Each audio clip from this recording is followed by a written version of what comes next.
പക്ഷേ ഈ social media ഒക്കെ എടുത്ത് നോക്കിയാൽ ഒരു വളരെ ഡെലിബറേറ്റ് ആയിട്ട് എന്നെ മറ്റൊരു വ്യക്തിയാക്കി മാറ്റാനായിട്ടുള്ള ശ്രമങ്ങൾ എന്തേരെ നടക്കുന്നു, ഇപ്പോഴും നടക്കുന്നുണ്ട് സോഷ്യൽ മീഡിയ, പ്രത്യേകിച്ച് ഇപ്പോഴത്തെ ഈ കാലഘട്ടത്തിൽ.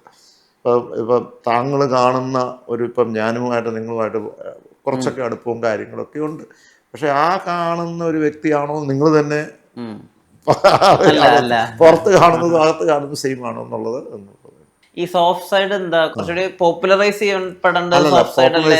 ഞാൻ ഒരിക്കലും ഞാൻ പറഞ്ഞില്ല, ഒരു കാര്യം ചെയ്യുമ്പോൾ എന്തെങ്കിലും അതുകൊണ്ട് നമുക്കൊരു പ്രയോജനം വരികയോ അല്ലെങ്കിൽ അതിൽ ഒരു പ്രചരണം നടത്തുകയോ അതെന്തെങ്കിലും ഒരു ബെനിഫിറ്റായിട്ട് എടുക്കുക.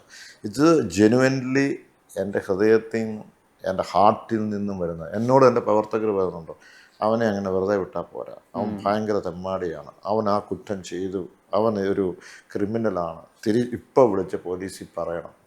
ഞാൻ പറഞ്ഞത് നമ്മൾ അനാവശ്യമായിട്ട് അങ്ങനെ എത്രയോ പേര് പറഞ്ഞിട്ടുണ്ട്.